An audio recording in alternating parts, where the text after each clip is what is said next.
I'm young enough to remember when Jonte Porter, star player of the Toronto Raptors, was found out to be betting on himself during NBA games. And not only was he betting on himself, he was betting on himself to do bad. So not only was he fixing games, he was fixing games by playing shit. And if that just shows kind of a loser level of confidence in oneself, I don't know what does. And obviously, I'm joking because this did happen last year. I'm not a toddler, I'm not like 2 years old. And I feel like if you've been watching the NBA and you're not like 6 years of age, you kind of remember the scandal. And the reason why I wanted to talk about this more specifically, once again, talking about sports betting, as everyone has done before, is because of this tweet right here. So, unfortunately, beloved NBA superstar Giannis Antetokounmpo apparently joined Kalshi as a shareholder, and this kind of just causes a lot of issues just in many different ways.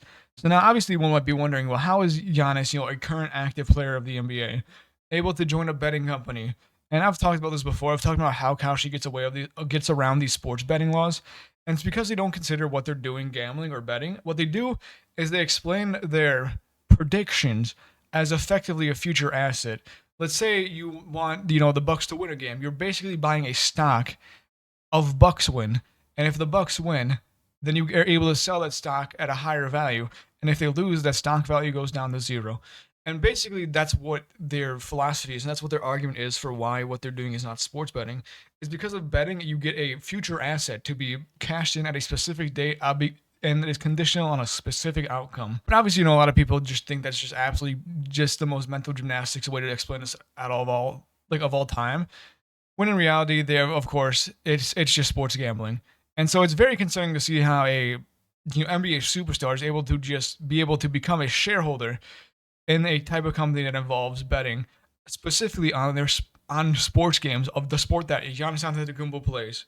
And so, like, we've already seen a lot of issues also coming with like the increasing amount of sports betting's integration in the sports world in general. I don't think there's a single Big Four professional sports team in the United States or sports league in the United States that's not somehow in a deal with a betting company, or at least sports teams are with betting companies. You see so many ads on ESPN, on NBC, on Fox Sports, of FanDuel, of BetMGM, of all whatever other bullshit ones that you could possibly do. And so it's becoming increasingly more and more ingrained in sports culture. And obviously we've seen the one issue where like sports players get a bunch of like suicide threats, or not just a bunch of suicide threats, a bunch of like murder threats, people saying they're going to kill them or kill their family because of sports betting.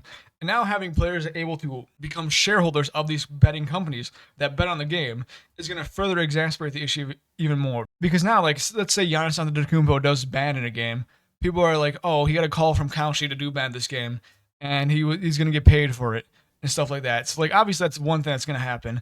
And another thing that's going to happen too is kind of concerning is like I'm not too certain if Kalshi has like player specific prop bets. I think they're more of just like league leader in threes, league leader in points per game or whatever, who will win MVP. And so I don't think they venture so far into doing like, over under 20 points per game or 20 and a half points for Giannis Antetokounmpo this game and stuff like that. I don't think they've ventured into that yet. But if they ever do, or if Polymarket ever does, that creates just absolutely massive issues, and I think will eventually make the sport completely unwatchable. Because the reason is that because these markets are specifically saying that what they're doing is not sports gambling, until it is properly litigated and defined on yes, it is gambling, or for some reason if they say no, it isn't gambling, then what's stopping a player from just betting their unders and then throwing games, or like intentionally like scoring like 1 point under what they're estimating that game in? Because once again, technically speaking, as far as we know, it's not gambling. It is simply buying an asset and then having it come to fruition. And like, if that's just something that can happen, I think you're gonna have a bunch of like fringe tier, not great bum player, or not bum players. Don't want to touch the cord. Like 8, 9, 10th mans of the rotations, taking advantage of this bullshit, and then just impacting the game in a negative or maybe even a positive way if they somehow bet on themselves for some reason because they hold these like future assets from Kalshi. And even then, like even if it's just like a who will win or who will lose, if like if I'm the sixth man on the court, I can put like 100 grand down on us losing. And if it's a close game right at the end, I'm just gonna play like an idiot a little bit. I'm gonna make some like terrible decisions, and then therefore I win, and everyone just thinks I have a bad game, and I profited off of it. And like obviously this isn't about sports. Like this like example I'm gonna use also isn't about sports, but we've kind of just seen like someone make a fun of this already, and that was with Trevor Noah. I think it was during the Grammys where he just said like potato. And because there were prop bets on whether or not he would say potato at the Grammys, the fact that he could, go and say it And there's nothing stopping him from having bet on himself beforehand, before he said this, because once again, it technically speaking isn't gambling by the definition of these companies. That's just a massive issue, and that can just like be such a marketing manipulation thing. If I'm a celebrity and if I have a prop bet on myself about me doing anything, I'm fucking sending 100 grand on it and then doing whatever the long shot is. Because like, what's stopping me? I'm not doing insider trading. I'm not breaking any betting laws because it technically isn't betting, as far as it is right now. And so like, this is like the massive issue with these companies, is that like they're completely not really regulated right now, and they're allowed to just snipe through this loophole. And also, I just checked, really quick again.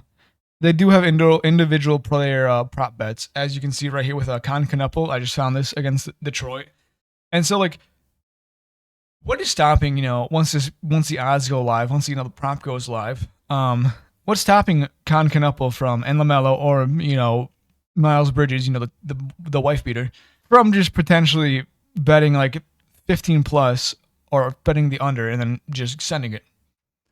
Because like, it feels like there isn't, because once again, these aren't considered bets. They're considered, trades and assets. And I think this is just a massive issue. Now, I don't think any of these, actually maybe Con Knuppel does, because he's on a rookie contract.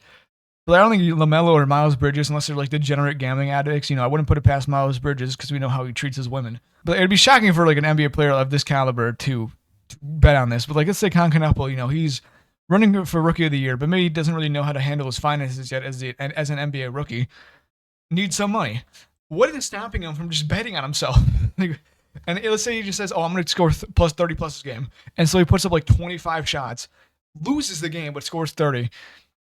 What guidelines, other than his coach benching him, is preventing this? And so like, I'm just kind of concerned that this is going to be a increasingly massive issue of these unregulated like prediction markets seeping their way into like the attention of these NBA players who maybe might need a little bit more money. And obviously this is not just like an NBA specific issue. I think I'm more just talking about it now because Giannis Antetokounmpo legitimately signed with this company. And so that's kind of why I'm specifically pointing it towards the NBA. But we've even had issues with the MLB where there's been pitchers who are specifically throwing bets on whether or not they throw a first strike. I think Emmanuel Clase, who was widely regarded as an unbelievably good closer for many years, was found for like on 48 different occasions for throwing a bad first pitch. And so like, it's showing up in other sports. Now, I don't know how much I've seen the NFL or NHL yet. Maybe those guys have higher standards or some shit. But like, the fact that it's just already integrated itself in two sports where we've had people throwing specifically in their own interest when it comes to sports prop betting, it's concerning, because then it just makes this constant cloud over people of wondering if they're having a bad season or a bad stretch. A, are they shit? Or B, are they throwing? And it's like, if it just keeps on going on this downward trend, I think it just might actually make sports like much worse to watch. Because you have to just constantly wonder if they're throwing because of sports bettings or if they're just ass. Or if like, someone is hucking up 50 shots a game to, hit you over, but suiciding their team's season as a result. I really don't know. Maybe this is a pessimistic view and like it'll actually get regulated, but hopefully it doesn't really continue this downward spiral, but we can only hope. That's really all I got for today. So thank you for watching. Goodbye.